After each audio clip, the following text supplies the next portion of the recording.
Boa noite, pessoal. Estamos começando mais uma edição do nosso Hard News Contrapontos. Espero que vocês estejam aí ainda nos esperando. Hoje estamos com outro convidado. Estamos aqui com o Jusemar.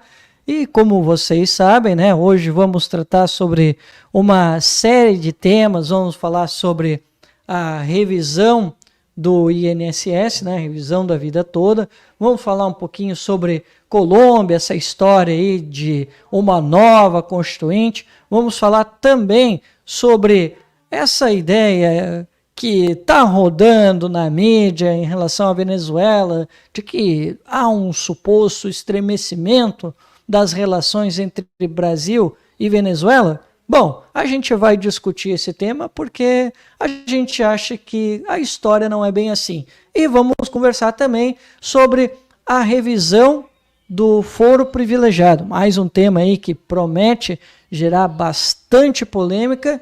E eu estou aqui, né, muito bem acompanhado pelo Jusemar, que vai se apresentar agora aí para vocês e que vai debater esses temas hoje à noite com a gente. Antes de mais nada, pessoal, peço que vocês deem um like, compartilha, comenta. Se quiser fazer uma doação, tá tudo certo. E mais importante do que isso, pessoal, levem essa live para mais pessoas, para a gente, né, fazer com que esse programa comece a vingar, né? O primeiro programa, não sei o que aconteceu, a gente teve uma queda nas visualizações, mas a gente vai ver se nesse a gente consegue ter um ganho melhor, tá? Então, Jusemar, te apresenta aí pro pessoal e depois a gente vai abrir aqui os temas da casa. Vamos lá. Boa noite a todos e todas, sejam todos e todas muito bem-vindos. Grande prazer aqui, Cristiano, estar aqui contigo. Temos bons assuntos, né? Temas relevantes aí, como a gente costuma dizer, né? Temas que interessam, do interesse nacional. A nossa ideia hoje é realmente, né, trazer aqui um pouco de reflexão sobre esses temas importantes que você já citou aqui. Eu espero poder contribuir com um pouquinho do meu conhecimento jurídico, das minhas considerações, às vezes filosóficas também. Fui professor de filosofia do direito, né, sou advogado, então acredito que teremos aqui um grande debate, uma grande oportunidade para discutirmos esses temas. Fico muito feliz, muito honrado, viu, Cristiano? Estaremos sempre à disposição aí. Pô, que isso, Jusemar. Eu aqui fico lisonjado de poder contar aqui com a tua participação, que tenho certeza que vai qualificar muito o nosso debate e também deve ajudar muito a entender sobre os temas, principalmente esses voltados mais para a área jurídica, porque como a gente estava conversando aqui em off, eu vi que teve muita gente se perdendo aí no tema, inclusive eu, né? Eu tive que fazer algumas leituras sobre o tema para eu poder entender minimamente, embora tenha aqueles pontos, né, sempre obscuros que a gente fica um pouquinho perdido, né? Mas então, vamos já para o primeiro tema da noite, né, que é a revisão do foro privilegiado, né? Deixa eu só colocar aqui uma matéria só para a gente ilustrar aqui um pouquinho, né? Deixa eu achar aqui.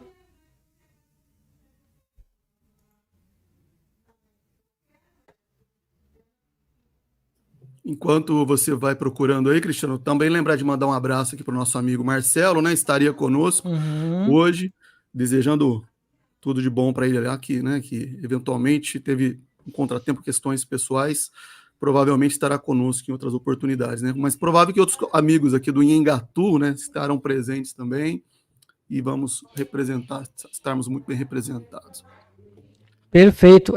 Infelizmente aconteceu uma situação, né, na família, né, situações que a gente não deseja para ninguém, e o Marcelo não pôde estar aqui com a gente, embora esteja na arte, né, mas ele não pôde estar com a gente. Mas, né, eu espero que eu e o Jusemar a gente consiga representar bem ele aqui, né? Bom, então, né, vamos aqui para a matéria do Jota, né, que explica um pouquinho, né, sobre essa questão aqui, né? E, bom, aqui, né, diz o seguinte: o que acontece é que o Supremo Tribunal Federal, ao mudar as regras do foro privilegiado, a pergunta, né? Essa é a pergunta que permeia o debate no novo episódio sem precedentes podcast do Jota. Tá me enrolando, tá? O tema retornou à pauta do Supremo com o julgamento de duas ações que tratam da matéria: o habeas corpus do senador Zequinha Marinho, do Podemos, do Pará, e o inquérito da ex-senadora Rose de Freitas, ambos de relatoria do ministro Gilmar Mendes. Aí, diz aqui, né, a continuidade, o julgamento foi interrompido por pedido de vista do ministro Luiz Roberto Barroso, que já devolveu as ações e pautou para o próximo dia 12. Até o momento, 5 ministros já se manifestaram, todos em linha com o voto do relator, apesar de pequenas observações. Faltam apenas o voto para que a posição do relator prevaleça, né? E aqui eu já paro para a gente fazer aqui o resuminho, né? Bom, então, né, Jusemar, nós já tivemos uma discussão anterior a respeito da revisão do foro privilegiado, ou prerrogativa de função, como chamam também, né?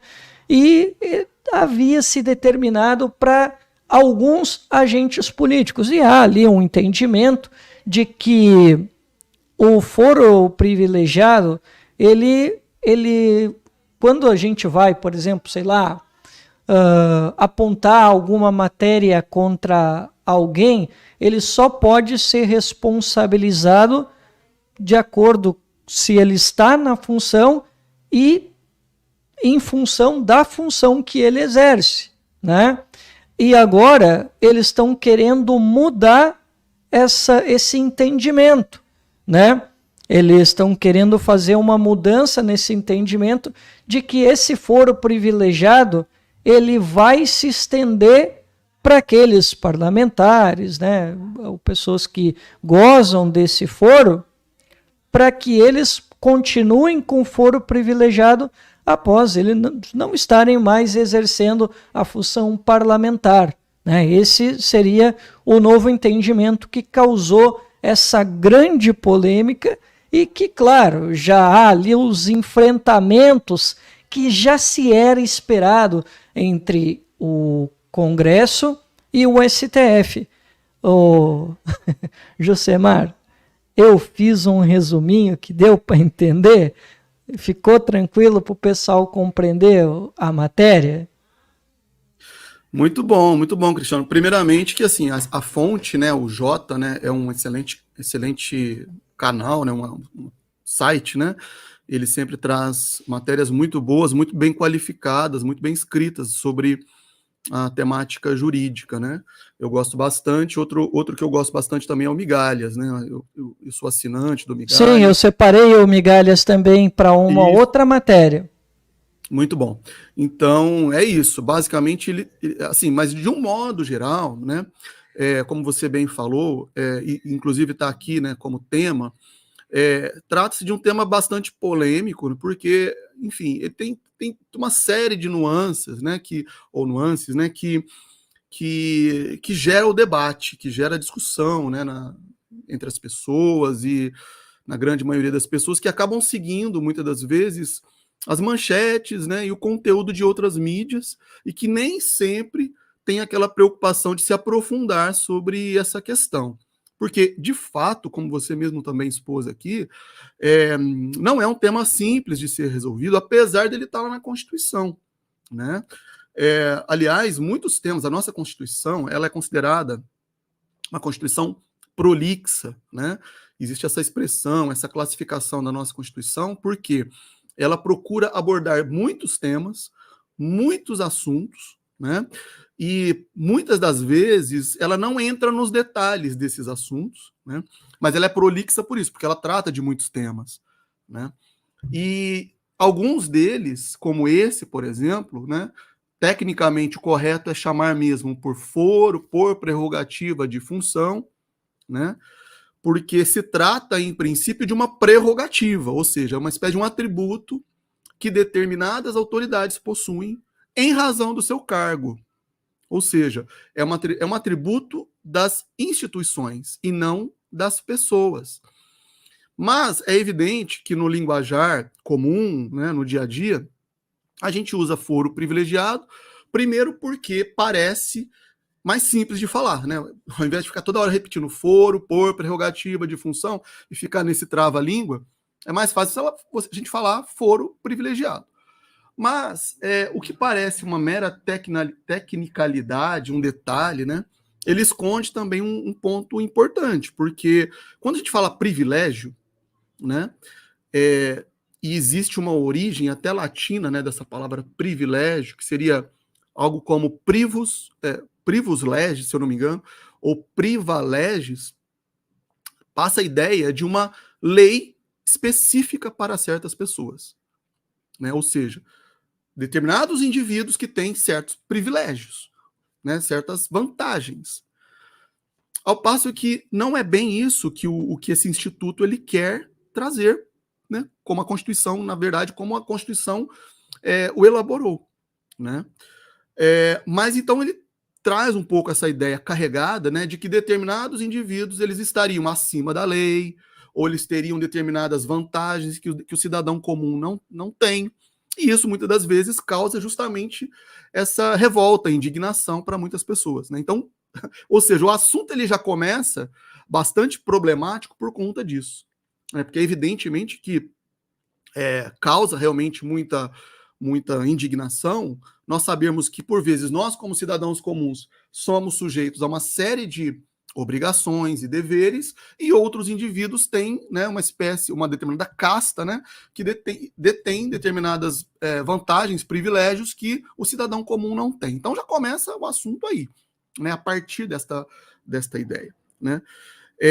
Mas o correto é a gente pensar, sim, né, nessa formatação que foi dada pela Constituição como sendo um atributo, uma prerrogativa mesmo para determinados cargos que, em princípio, faz sentido.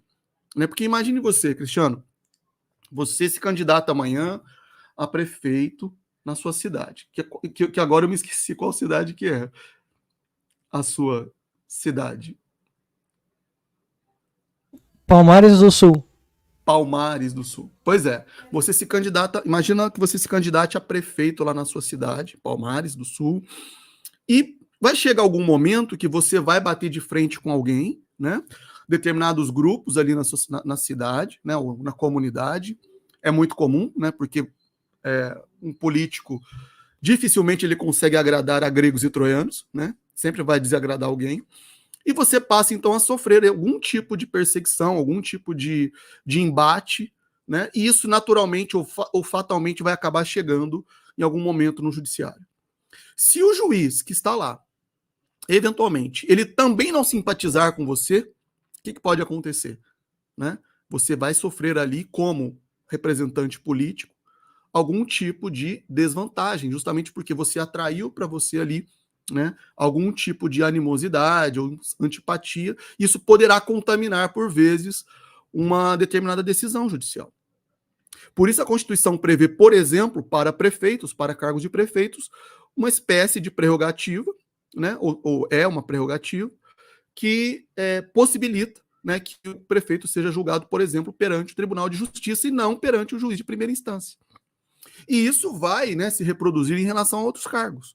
Como, e aí a gente pode entrar, né, no tema que é mais atual, né, como essas questões hoje levadas ao STF. Né, nós estamos assistindo aí nas últimas semanas, né, as questões relacionadas, por exemplo, ao caso Marielle, que numa reviravolta acabaram desaguando lá e, coincidência ou não, e aí, né, isso vale para todo tipo de teoria e conspiração e tudo mais, cai no colo do Alexandre de Moraes. Né?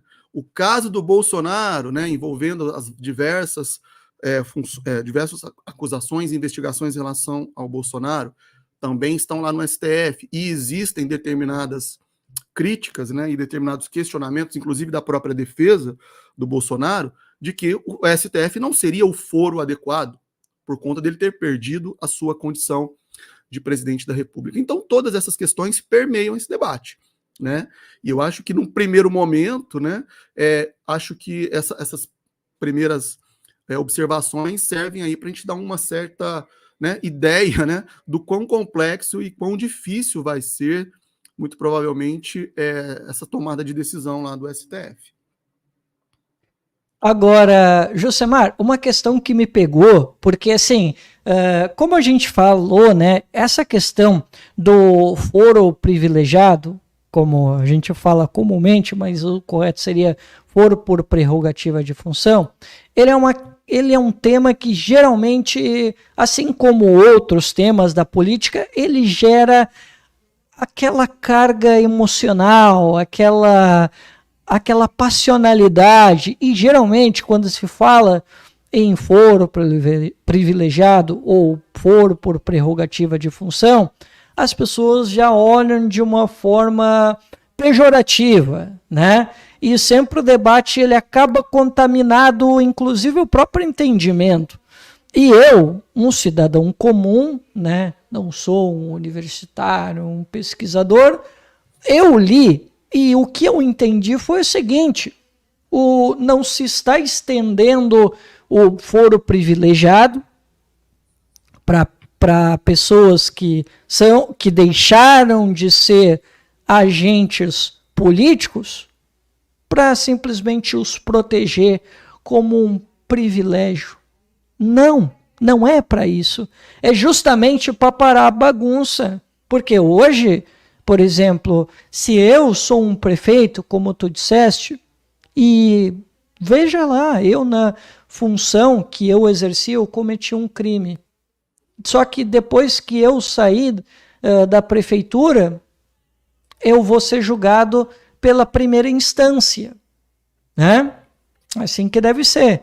E aí o que esse novo entendimento quer fazer é, por exemplo, se tu era um parlamentar e quando tu estava exercendo o teu cargo, tu cometeu um crime, tu vai continuar com foro por prerrogativa de função para que tu responda no STF, para não ficar mudando a vara a todo momento, e aí, né, para quem vai ser o competente, na verdade, para te julgar, né, e aí não fica mudando a instância e, poxa, daí vai ter ali, né, tu vai ter uma certa certeza, desculpa aqui, né, a redundância, de que vai ser julgado.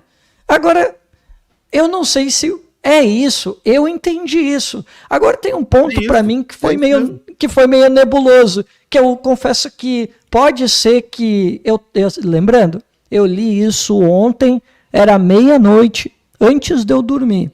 Então, sabe como é que é? Um homem com sono está livre para fazer suas interpretações. E uma coisa que eu entendi... É o melhor momento para você se inspirar, pode ter certeza.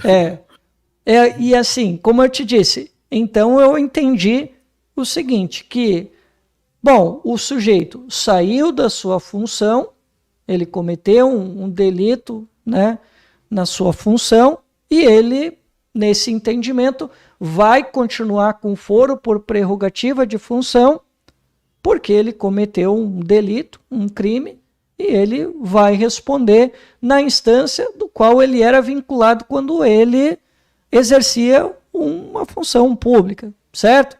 Tá, mas aí eu não sei se eu entendi bem, mas se o sujeito cometeu um crime anterior ao cargo que ele assumiu, seja prefeito, vereador, deputado federal, estadual, ele pode ter algum prejuízo quando ele estiver no seu cargo? Essa parte aí eu confesso que eu não entendi. Eu não sei se era eu com muito sono ou se realmente tem alguma coisa retroativa. Por exemplo, se o cara cometeu algum crime antes de ele assumir um cargo político, ele pode se incomodar com a justiça. Tem isso mesmo ou eu sonhei? Vamos, legal. Você colocou vários pontos interessantes aí, Cristiano, mas vou começar por esse ponto primeiro aí. Em princípio, não, tá? Se qualquer tipo de ato que tenha sido cometido pelo indivíduo for anterior à ocupação do cargo, e, digamos, ele não teria, né, a prerrogativa, ele vai continuar, ou melhor, vamos supor que seja um crime, né, para termos aqui um exemplo, o sujeito cometeu um homicídio e está respondendo o processo na primeira instância, seguindo o trâmite normal. Ele é eleito deputado, né, federal, por exemplo, e ele passa a ter um foro, não vai acontecer desse processo subir, só porque ele adquiriu agora, a partir de agora, um foro por prerrogativa. Não, aquele processo ele vai seguir normal, não vai mudar nada em relação a isso, né? Ele vai continuar respondendo. É claro que indiretamente, né, ele vai se tornar um sujeito mais influente, com certeza ele vai ter ali, né, indiretamente, como eu disse, outras vantagens, vai ter dinheiro, vai ter, né, outros meios de acabar, né, tendo formas de lidar com aquele problema jurídico que ele então estaria enfrentando. Mas em termos de competência não altera, em princípio, né? Agora, vamos lá. O primeiro ponto que você abordou aí, né, e eu até tinha comentado, por isso que eu inclusive comentei sobre a fonte inicial da matéria, né, o Jota e o Migalhas, né, que são portais jurídicos, né, é que tem se falado realmente na grande mídia, de um modo geral, que está se ampliando o foro privilegiado. Isso dificulta e contamina um pouco o debate, porque parece que começa, assim, as pessoas começam a ouvir isso como se, nossa, poxa, já não basta, né? Assim, essa casta política e tantas outras autoridades, isso vai ampliar ainda mais, né? Quando na verdade teria que se talvez, né, rever ou reduzir, enfim, né? E aí fica aquela discussão, isso é um avanço, é um retrocesso, e às vezes acaba gerando um debate um pouco empobrecido, né? Por conta disso. Mas o fato é que não é isso, né? O que está se debatendo atualmente é apenas uma tese anterior do STF, que você também expôs aqui, né? Porque havia justamente essa discussão, né? Sobre a extensão do foro. Ou seja, eu tenho meu mandato, qualquer que seja, né? E esse mandato ele me dá essa atribuição, essa prerrogativa, né, de ser julgado especificamente num determinado tribunal. A dúvida era, quando eu saio, quando eu deixo esse cargo, ou tem um detalhe também, que é o que eles chamam de eu não sei se é foro cruzado, alguma coisa, mandato cruzado, eu posso sair de um cargo para outro, entende? Eu posso ser deputado e de repente eu virar vereador, ou vice-versa. E aí vai dar algum tipo de discussão também em relação a isso. Como eu disse, e como nós sabemos que essa prerrogativa ela está ligada ao cargo, pela lógica, se pensaria o quê? Ao se perder o cargo, se perderia também a prerrogativa. Entende? Então, assim o STF firmou um entendimento lá atrás, em 2018.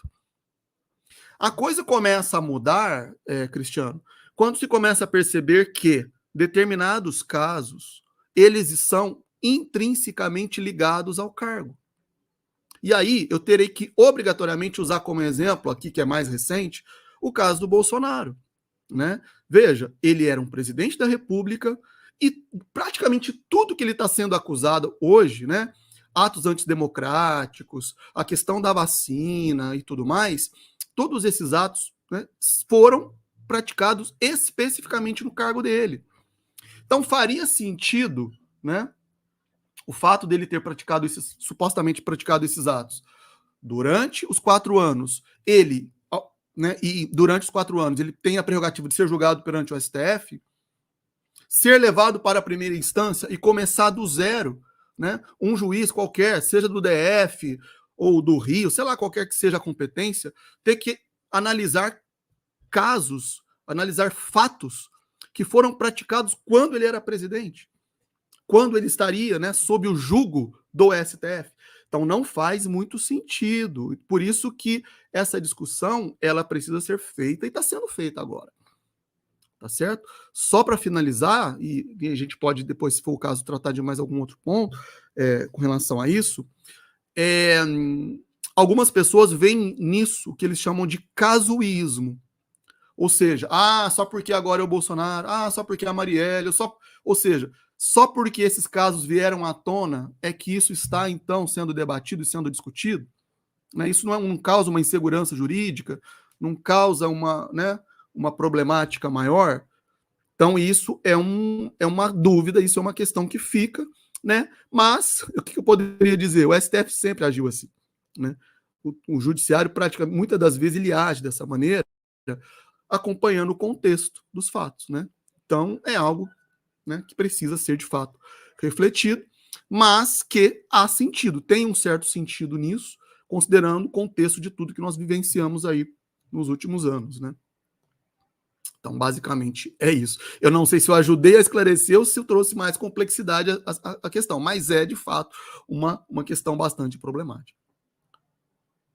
Não, que isso, cara. Não, ficou muito melhor entendido agora.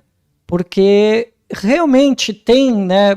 Como eu te disse, muitas vezes essas discussões elas são contaminadas, né? Por exemplo, eu acabei de te falar aqui, quando se fala em foro por prerrogativa de função, como tu disse, é mais fácil chamar de foro privilegiado. Mas ao chamar de foro privilegiado, tu, de certa forma, tu está dando uma conotação pejorativa àquilo que, na verdade, não está protegendo uma pessoa, está protegendo um cargo que aquela pessoa está ocupando, né?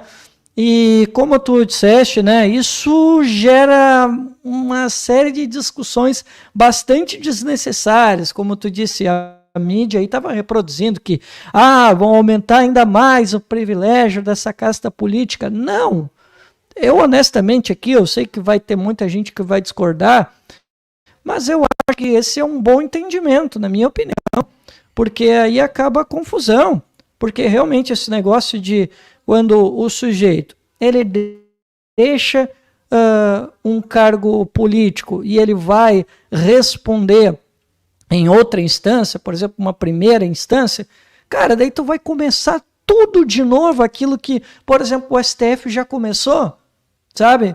Eu acho que a decisão ela é correta, viu?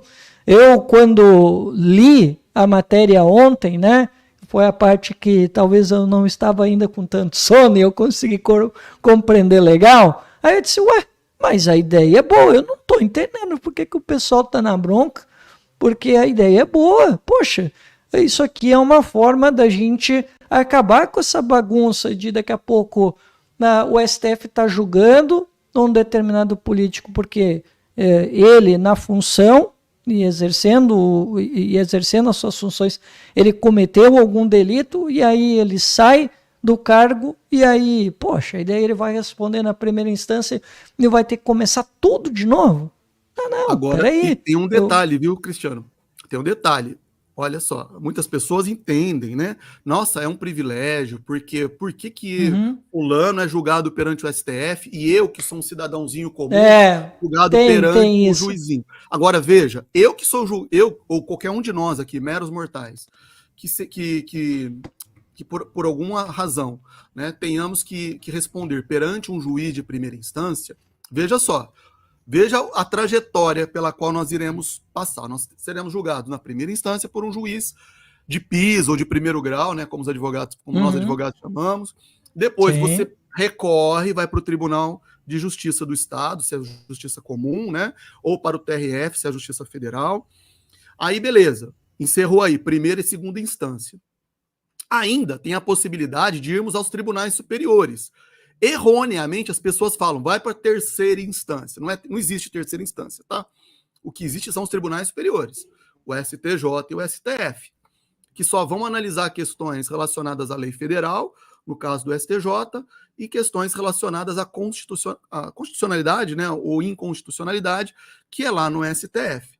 Mas ainda assim, existe a possibilidade de STJ, STF, até dar o trânsito em julgado, né? Então, existe uma possibilidade tremenda, né, de haver mudanças, de haver alterações, e muitas das vezes quem sofreu um determinado revés tem oportunidade inúmeras, pela inúmera quantidade de recursos, de reverter aquela situação.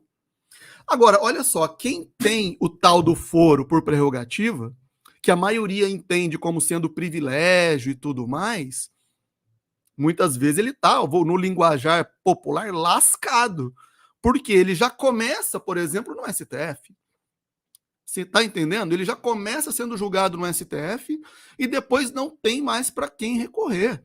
Por quê? Os eventuais recursos que surgirão, eles somente serão ali internos no próprio STF, os próprios membros do STF.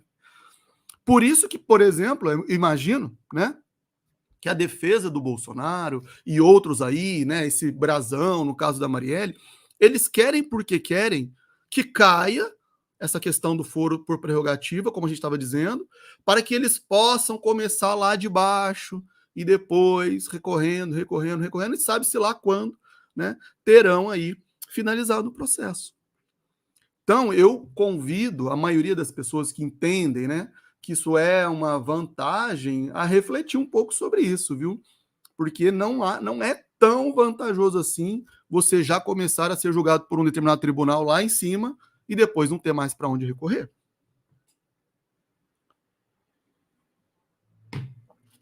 O Jusemar, quem nunca, né? Quem nunca um dia não se posicionou em relação ao foro por prerrogativa de função? Acho que quase todo o brasileirinho, em algum momento da sua vida, né? Ele se colocou contrário, porque o entendimento é que é um privilégio. Mas como tu bem colocou, e eu lembro que uma vez eu tive uma conversa, inclusive, com um advogado a respeito do foro por prerrogativa de função, né?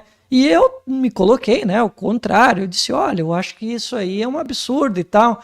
E aí ele fez essa provocação, daí, mas por que tu achou absurdo? Daí eu fui lá, né, fiz aquele argumento de senso comum, e ele disse, não, mas deixa eu te contar então, assim, se for na justiça comum, esse cara vai passar aí na primeira instância, segunda instância, tem fases recursais e tudo mais, cara, vai ter uma série de instâncias para ele ir recorrendo. Agora no STF não. O STF ele vai te julgar ali, cara, e deu, cara, acabou. Aí, sabe o que aconteceu comigo? Eu fiquei calado. Eu disse, pior é que ele tem razão. Eu disse, eu não tenho nem o que dizer, é verdade. E é isso que muitas vezes o pessoal não entende, né?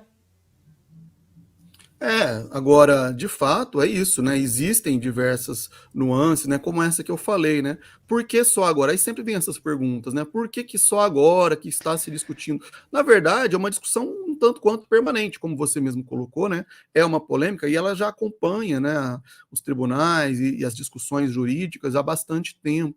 Né? Agora, é importante, né, que em algum momento isso seja de fato estabelecido, para que não fique, né, a toda hora, né, como com razão alguns dizem, né, casuisticamente, porque o fulano, porque a fulana que está sendo agora alvo, né, de um determinado processo, agora vai ter que mudar novamente. Muda a composição também do tribunal. Mas, enfim, a gente já tem que estar um pouco habituado, né, com essa realidade, e infelizmente é assim que muitas vezes funciona, né? As nossas instituições, né? E eu acho que por último, né, o João Carlos deixou aqui uma pergunta para ti. Ó, ele disse o seguinte: nesse raciocínio, então, quando terminaria o foro? Quando todas as ações praticadas durante o mandato terminassem? Em princípio, sim, né? Eu creio que o STF deva estar estabelecendo, ou deva estabelecer alguns critérios, né? Não são todos os, eu imagino também não serão todos os casos, assim, ou todos os crimes, eventualmente, ou atos, né, supostamente ilícitos, né, dos quais as autoridades serão acusadas, que serão também objeto dessa prerrogativa, né? Algumas decisões que eu verifiquei fazem algum tipo de diferenciação em relação a isso, né? A gravidade do delito e coisa do tipo. Mas, respondendo aí, se estiver ainda relacionado com o cargo, vai prevalecer, ou vai ser mantido, né, esse foro aí. Né? O foro por prerrogativa vai ser mantido enquanto o tema estiver relacionado com o exercício do cargo. Né? Tem esse detalhezinho também, né? A gente tem que pensar que se é em razão do cargo, né, trata-se ou tem que ser algum fato relacionado a esse exercício. Agora, o sujeito ele está lá, às vezes, numa situação que não tem relação nenhuma, alguma, com o cargo dele, está como cidadão comum, às vezes viajando por outro país, aquele caso lá do Alexandre de Moraes, né, que deu lá um entrevero lá com um sujeito no aeroporto, acho que na Itália, né? Lá o Alexandre de Moraes estava como ministro? Em princípio, não, né? Então, questões como essa que às vezes causam certa dúvida, certa discussão mesmo, né? Eu particularmente acho um tanto quanto exagerado, né? Um caso como esse do Alexandre de Moraes está lá no STF hoje, porque aparentemente foi algo pessoal, algo individual. Não era o ministro, não era o STF ali representado por um ministro, era ele e a sua família, né? Então é um debate que dá para ir longe, viu, Cristiano? Dá para ir muito longe. Ah, e um detalhe, né? Eu não sei se o pessoal vai estar observando também, isso está repercutindo no Congresso, né? Então, já está tendo reações em relação a isso. Então, vamos ver onde isso vai parar, né? Era exatamente para aí que eu estava indo, tá? Eu estou pegando aqui a matéria da Carta Capital, tá? Eu não estou abrindo aqui no PC porque senão pode travar, né? Já deu umas travadinhas aqui. Aí tá dizendo aqui, ó. Enquanto o Supremo Tribunal Federal discute a possibilidade de ampliar o foro por prerrogativa de função, conhecido como foro privilegiado, está em andamento na Câmara dos Deputados um movimento no sentido oposto, encabeçado por nomes do Centrão e da oposição bolsonarista, para acabar com o foro ou restringi-lo a poucas autoridades. A articulação tem como pano de fundo uma insatisfação generalizada com as decisões da Corte sobre os deputados. Os congressistas já estavam irritados com as operações autorizadas pelo ministro Alexandre de Moraes em gabinetes da Câmara, mas reclamações cresceram com a prisão de Chiquinho Brazão, no Rio de Janeiro, suspeito de envolvimento no assassinato de Marielle Franco. Por isso, os parlamentares têm pressionado o presidente da Câmara, Arthur Lira, do PP de Alagoas, para acelerar a votação de uma proposta de emenda à Constituição que extingue o foro privilegiado. Olha só, hein? Pois aí eles estão. Aí eles continuam aqui. A gente está observando. Pode falar. Não, eles continuam aqui. O projeto em questão foi apresentado em 2013 pelo ex-senador Álvaro Dias, do Podemos, né? Do Paraná, né? Aprovado pelo Senado, o texto chegou à Câmara em 2017 e desde então passou por quase todas as etapas, mas ainda não foi à votação no plenário. Pronto. Então, o que eu ia falar, a gente está observando vários embates, né, hoje, sobretudo entre o Congresso, né, a Câmara ou o Senado, com o STF, né? Aquela questão, por exemplo, sobre as drogas, né? Bastou o STF dar início à discussão sobre a descriminalização do pó de maconha, agora estão debatendo sobre isso lá no Senado. A questão do aborto também, uma questão que, né, passam-se as décadas, isso fica, né, por conta do judiciário, aí vai para o Congresso. Eu digo o seguinte, viu, Cristiano? Em princípio, a maioria dessas questões, de fato, o ideal é que seja tratado na Casa Legislativa mesmo, né? Nós vivemos numa democracia, nós escolhemos os nossos parlamentares, e aí a gente tem que também, muitas das vezes, trazer, né, a responsabilidade para nós, que somos eleitores. Meu óculos fica torto. Temos que trazer a responsabilidade para nós, que somos eleitores, porque nós escolhemos esses caras, né? Eles vão para lá, em tese, seria justamente para que trabalhassem, né, com o interesse coletivo como norte, mas na verdade o que eles fazem muitas das vezes obviamente, a gente sabe, estamos cansados de saber disso, né? Olharem para os próprios umbigos, para os próprios interesses, se não individuais, mas dos seus grupos, dos seus familiares e por aí vai, né? E aí surgem esses embates, muitas das vezes com a STF, porque em princípio o judiciário ele tem menos, não vou dizer que não tem, mas ele tem menos interesse, né, digamos, em agradar a opinião pública, né? A função do judiciário, sobretudo da Suprema Corte, nós chamamos de uma função contramajoritária, né? Ou seja, ele sempre vai estar observando e tentando analisar os detalhes né, os pontos específicos de determinadas questões que não necessariamente passaram pelo legislativo, pelo Congresso. Esse sim deve representar as maiorias, né? Então, para dizer que, de fato, a maioria dessas questões, ou talvez todas elas, se não a totalidade, né, deveria, de fato, ser resolvida no campo ou no âmbito do legislativo, né? Mas, infelizmente, sabemos a qualidade que nós temos lá dos nossos congressistas, né? Então, é bastante problemático isso também, porque aí fica parecendo que o STF está sempre protagonizando, né? Aí surgem também aquelas discussões, aquelas acusações de que o judiciário ele age como ativista, né? Um ativismo judicial, mas na verdade, por outro lado, a gente tem omissões também, né? Então, eu acredito que, na verdade, especificamente nesse caso, não haverá tempo hábil para o Congresso decidir algo de concreto em relação a isso, né? Pode ser mais uma espécie de uma reação mesmo, né? Eu ia falar flerte, mas é outra palavra, um blefe, né? Por parte dos congressistas, porque eles estão muitas das vezes se sentindo atingidos, e como eu disse, eles mais olham para os interesses individuais do que coletivos, né? Então, acredito que isso vai se resolver, em princípio, no STF mesmo, tá? Eu acredito que vai ser esse o caminho. É isso. Eu vi, só para não deixar passar, eu estava observando aqui os comentários também, vou responder o C. Souza por um detalhe que ele falou que eu acho que foi muito interessante, viu, Cristiano? Estava vendo nos comentários, aliás, mandou um abraço para ele. Né, tá como João Carlos Souza, a gente conhece ele como C. Souza, lá do nosso grupo. Ele disse isso, mas ele disse fez um outro comentário, ele falou aqui, ó, estou lendo aqui pelo celular. Dependendo da influência do réu, o julgamento será ad eternum. Basta ver os processos do Renan Calheiros, esse aí, ó, que o GM, o Gilmar Mendes, né, escondeu na gaveta até prescrever. Isso tem uma certa razão aí, eu concordo, né? Existe essa possibilidade. O STF, vamos lembrar que o STF são 11 ministros, né, para julgar milhares e milhares de ações que chegam lá, do Brasil inteiro, né, das mais diversas temáticas. Então, não é difícil, né, é natural que muitos casos fiquem lá, parados, engavetados, né, e, como disse aí o C. Souza, ad eterno. Porém, vou fazer uma ressalva.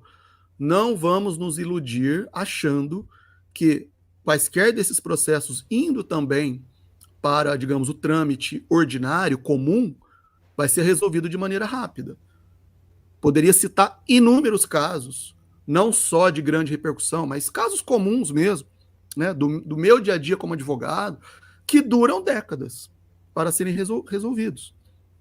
Eu atendi uma cliente de divórcio recentemente, fiz um divórcio, né, uma cliente lá da Bahia.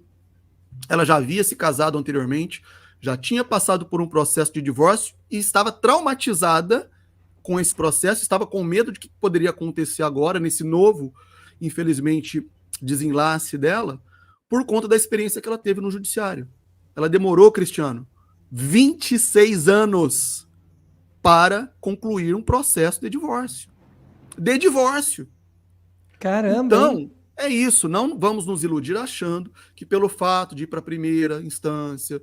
Veja, como eu disse, tem muito mais possibilidade de recurso, muito mais meios, né, de você travar um processo. Porque o STF é a última instância. Te julgou, está condenado, acabou. Agora, na primeira instância, meu amigo, vai ter segunda, vai ter terceira, vai ter quarta, a gente falando no popular, né? Vai ter fases recursais, e aí vai, meu amigo, vai. Exatamente. É claro que não é todo mundo que tem condições, por exemplo, de manter um processo, pagando advogado, às custas. Por exemplo, São Paulo agora é um absurdo. Eles acabaram de aumentar o valor das custas de 2023 para cá. Né? Eu estou passando por umas situações aqui, assim, problemáticas, absurdas mesmo, de você colocar um valor de 1,5%, 2% sobre o valor de causa. Então, sabe, a pessoa tem que desembolsar um valor para poder começar um processo, depois para pagar um recurso, pagar e por aí vai. Então, não é fácil, né? Qualquer um que vai sustentar um processo. Mas, né, se tiver condições, se tiver meios como os políticos têm, né, eles vão empurrando e o negócio não acaba nunca.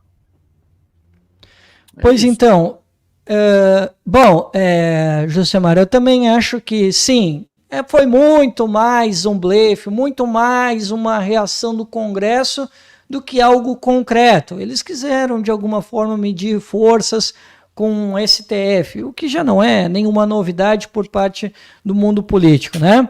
Mas aqui, cara, eu diria que também rolou um pouquinho de conveniência, né? Que hoje é o que mais fala alto na política, né?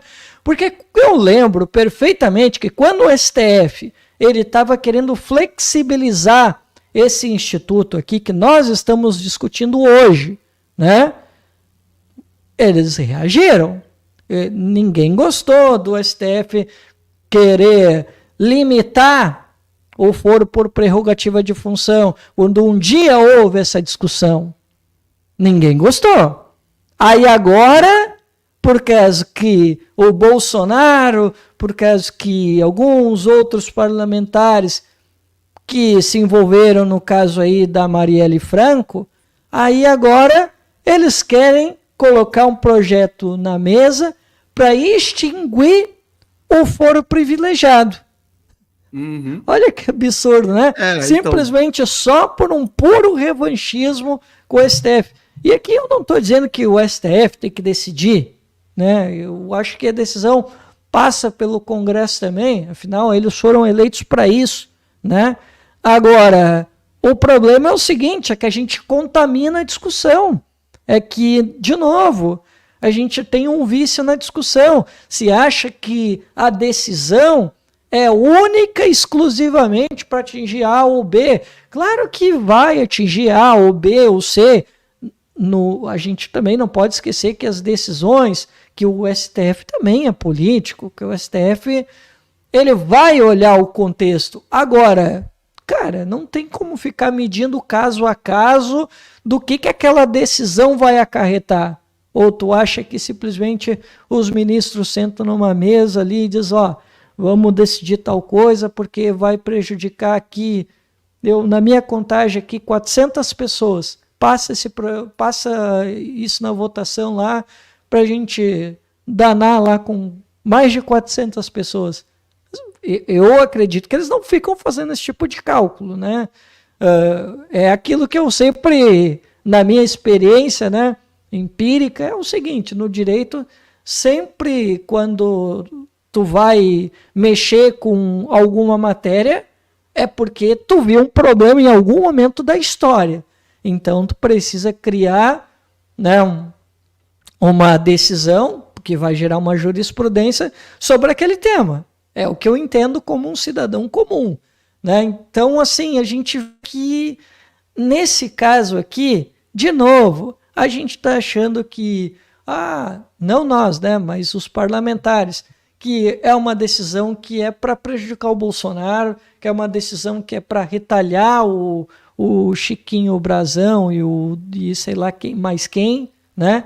Esse que é o problema. Aí se deixa de discutir aquilo que é a pauta de verdade para ficar discutindo as personalidades, né? Exato. Eu imagino, viu, Cristiano, que existem muitos dilemas, né, pelos quais os ministros se veem envolvidos, né? De fato, eles ficam, inclusive o próximo tema, que é a revisão da vida toda, a gente vai falar um pouco sobre isso também.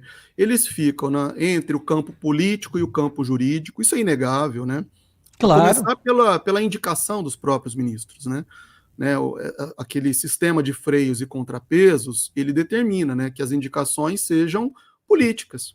É o presidente da República que escolhe e é o Senado, né, é o Senado que faz a sabatina, né, e faz uma espécie de uma escolha dupla, né, uma indicação do presidente e a sabatina do legislativo, do executivo e do legislativo, né? Então já começa por aí, já existe uma espécie de contaminação política, né? Por outro lado, não é exatamente, eu pelo menos acredito assim também, aí já é mais um pouco a minha opinião pessoal, né? Não é tudo isso que muitas pessoas pensam, porque veja só, o ministro, o Flávio Dino, por exemplo, acabou de ser indicado, né? Ele vai ficar, no mínimo, aí uns, sei lá, acho que 30 anos, né? No cargo, acho que é mais ou menos isso, em torno disso, né? Outros a mesma coisa, né? Recém-empossados. É um cargo vitalício. Então, assim, eles têm a possibilidade e têm a vantagem, digamos assim, de terem posicionamentos independentes de quem os indicou ou das forças políticas que estão ali. Né? Então, eu vejo de uma maneira assim, um tanto quanto relativa, né, essas questões políticas influenciando o STF. Agora, eles também, ao mesmo tempo, como estão lá, né, na posição que eles estão, no topo do judiciário, outro dilema que muitas vezes eles têm também, que eu imagino, né, que muitas vezes passa aí pela responsabilidade do cargo deles, é estar ou não alinhados com o que eles percebem da opinião pública, né? Ou do que se supõe seja a opinião majoritária. Então eles ficam nesse dilema: será que eu vou decidir de acordo com o que está na lei, né? Eu vou ser restrito, vou ter uma análise meramente técnica, ou será que eu tenho que me preocupar também com o que está sendo debatido, o que está sendo sentido pela grande maioria das pessoas, e isso vai influenciar o meu voto, né? Ou vai influenciar a minha decisão. Todo juiz passa por isso. Às vezes até nós advogados passamos também, quando temos que analisar alguma questão, um caso que pegamos ou não pegamos, ou assumimos ou não assumimos, por conta das repercussões que isso poderá depois gerar. Então esses dilemas, eles existem, né? Mas eu sempre quero crer, né, que ali naquela composição de 11 ministros, né, e tudo mais, prevaleça sempre, né, o entendimento, ou se pelo menos vamos acreditar que busque essa prevalência de um interesse mais técnico, né, que o direito proporciona. Apesar de que também o direito ele é amplo, né, então ele pode também abarcar aí diversos posicionamentos, e por isso existem muitas discussões e muitos debates em torno disso, né.